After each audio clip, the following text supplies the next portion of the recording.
Bilawal house में peoples party, नून league और MQM अरकान की बैठक हुई। मुत्तहदा के मुतालबात पर कोई ब्रेक थ्रू न हो सका। एमक्यूएम ने 73 यूनियन काउंसिल की हल्काबंदियां तब्दील करने का मुतालबा किया। हुकूमत ने कहा कि बल्दियाती इलेक्शन करीब हैं, हल्काबंदियों में तब्दीली मुमकिन नहीं। नून लीग और मुत्तहदा के अरकान मीडिया टॉक किए बगैर बिलावल हाउस से रवाना हो गए। कराची में गुंडागर्दी करके पीटीआई को रोकने की कोशिश की जा रही है। एमक्यूएम को इकट्ठा करके पुरतशद्दुद हालात पैदा करने, शहदा की खून से गद्दारी होगी। फवाद चौधरी की गुजरांवाला में गुफ्तगू, कहा बलोचिस्तान में बाप अम्मी बन गया है, उसके बच्चे पीपी में शामिल किए जा रहे हैं।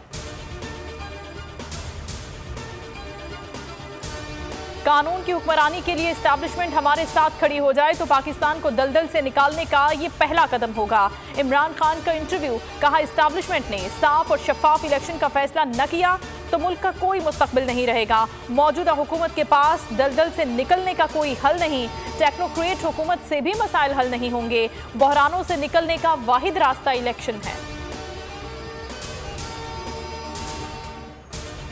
जनरल रिटायर्ड बाजवा ने दूसरी मर्तबा तौसी का खुद कहा, हमने कहा शफाफ इलेक्शन करा दें, आपको तौसी दे देंगे। पहली एक्सटेंशन के बाद साबिक आर्मी चीफ का नया चेहरा सामने आया जब नून लीग समेत तमाम जमातों ने वोट दिया। नून लीग को ऑन बोर्ड लिया, जिसके बाद केसेस खत्म होना शुरू हो गए। जनरल बाजवा हमें कहने लगे कि एहतसाब छोड़ें, मईशत पर तवज्जो दें।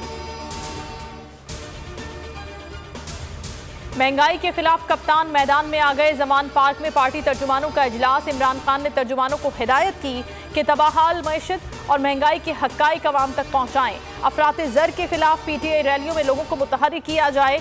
अवाम को NRO 2 के बारे में भी बताया जाए। अरशद शरीफ कत्ल पर अज़खुद नोटिस समाअत केस के लिए मुकर्रर। चीफ जस्टिस की सरबराही में 5 रुकनी लार्जर बेंच 5 जनवरी को समाअत करेगा। अदालत ने स्पेशल GIT से तहकीकात की अबूरी रिपोर्ट भी तलब कर रखी है। रजिस्ट्रार सुप्रीम कोर्ट ने फरीकैन को नोटिस जारी कर दिए। आजम स्वाति को आज जेल से रिहा किया जाएगा। इस्लामाबाद हाई कोर्ट ने आजम स्वाति की जमानत मंजूर कर ली। रिहाई का हुक्म। चीफ जस्टिस आमिर फारूक का 2 लाख के जमानती मशल्के जमा कराने का हुक्म। दहशतगर्दी से पूरी कुव्वत के साथ निपटा जाएगा। कौमी सलामती कमेटी का एलामिया जारी। इजलास में हालिया दहशतगर्दी के वाकयात पर गौर किया गया। वजीर खजाना ने मईशत से मुतालिक रोड मैप बताया। फोरम ने सोशल मीडिया पर मईशत से मुतालिक मनफी खबरें फैलाने वाले अकाउंट्स के खिलाफ कार्रवाई का फैसला किया। पंजाब असम्बली का इजलास 9 जनवरी को तलब। स्पीकर पंजाब असम्बली की असम्बलियां तहलील न करने की खबरों की तरदीद। सब्तैन खान कहते हैं इमरान खान ने ऐसी कोई बात नहीं की, वो जब कहेंगे असम्बलियां तोड़ देंगे। हमारे नंबर्स पूरे हैं। और पंजाब असम्बली में स्पीकर और डिप्टी स्पीकर के खिलाफ तहरीक अदम एतमाद पर नून लीग का बड़ा यू टर्न। स्पीकर और डिप्टी स्पीकर पंजाब असम्बली के खिलाफ तहरीक अदम एतमाद वापस ले ली। जराए का बताना है कि ऑपोजिशन ने नंबर्स पूरे ना होने के बाइस तहरीक वापस ली।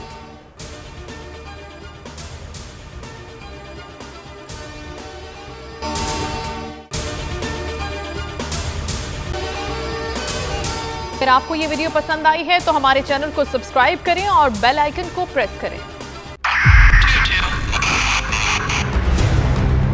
2022 बहुत सारे तोहफे भी देके गया पाकिस्तान की आवाम को। पाकिस्तान की आवाम को एक तोहफा ये दिया कि आवाम को पता चल गया कि पाकिस्तान का मीडिया क्या है। हक और सच का सफर साल 2022 में बोल रहा नंबर 1। हमने बहुत सारे शोज और ट्रांसमिशंस की। पूरा साल मुसलसल जदोजहद में निकल गया कि ये वोट ऑफ कॉन्फिडेंस के पीछे कौन लोग थे। तोड़े रेटिंग के सभी रिकॉर्ड। एंकर्स ने भी आवाम में सबसे ज्यादा मकबूलियत पाई और सोशल मीडिया पर भी बोल रहा सब पर भाग। सब्सक्राइब करें और बेल दबाएं ताकि कोई खबर रह न जाए।